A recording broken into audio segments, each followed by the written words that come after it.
Bonjour à tous et bienvenue dans cette deuxième vidéo Dijon Santé consacrée aux premiers secours.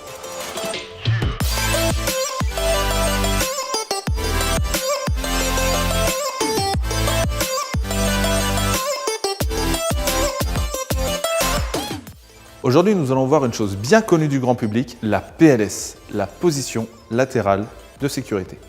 Alors, la connaître, c'est une chose, mais savoir la faire correctement en est une autre. Avant d'en arriver au geste, on rappelle que quand on arrive sur une scène, on analyse la situation. S'il y a des témoins, on demande ce qui s'est passé, on repère les éventuels dangers et le cas échéant, on sécurise. Pour l'exemple d'aujourd'hui, on est face à une personne allongée par terre qui a dû tomber de sa hauteur. Il n'y a apparemment rien de dangereux autour d'elle et pas d'odeur particulière dans l'air. Maintenant, on va faire notre petit diagnostic de la victime en suivant bien le tableau et les instructions que l'on a vues dans la première vidéo.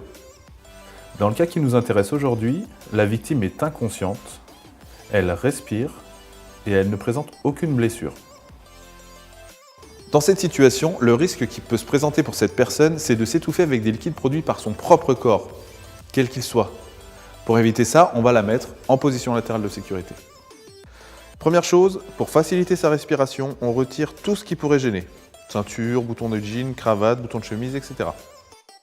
On dit qu'on libère les voies aériennes. Si la personne a des lunettes, on les enlève et on les met à l'abri. Et enfin, on resserre les jambes de la victime en les alignant avec le reste du corps. Maintenant, on se place sur le côté, à peu près au niveau du ventre. On prend le bras de la victime le plus proche de soi et on le tourne à 90 degrés. Même chose pour l'avant-bras.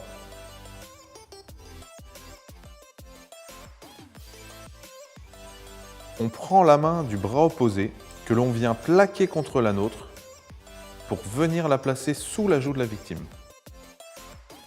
Avec la main restante, on va aller prendre le dessous du genou de la jambe opposée et le tirer vers le haut pour la plier. Ensuite, en se servant du genou comme levier, on bascule le corps de la victime sur le côté. Vous verrez, ça se fait sans difficulté. En bloquant le coude de la victime avec la main libre, on retire tranquillement l'autre main qui est coincée. On finit en dépliant un peu la jambe pour assurer une meilleure stabilité.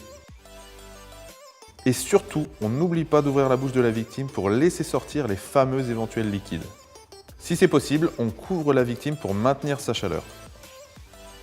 Voilà, notre victime est en PLS. On peut maintenant appeler les secours en se rappelant ce qu'on a vu dans la première vidéo.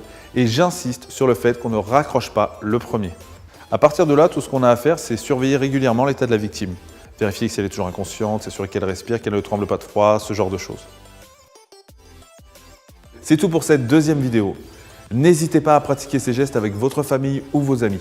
Plus vous les pratiquerez, plus ils vous paraîtront naturels lorsque vous en aurez besoin. Avant de nous quitter, je vous propose une petite question pour voir si vous avez bien tout retenu. Vous pouvez mettre votre réponse dans les commentaires et la solution sera donnée en début de prochaine vidéo. Voici la question. Dans quelle situation se trouve la victime pour que l'on doive la mettre en position latérale de sécurité? Elle est consciente et elle respire. Elle est inconsciente et elle respire. Elle est inconsciente et elle ne respire pas. Merci d'avoir suivi cette nouvelle vidéo. On se retrouve pour la troisième qui sera consacrée à la RCP. Si vous ne savez pas ce que c'est, ce sera l'occasion de le découvrir. On se retrouve très vite et d'ici là, restez en bonne santé avec Dijon Santé. Une réaction? Un témoignage? Commentez ce reportage sur dijonsanté.fr.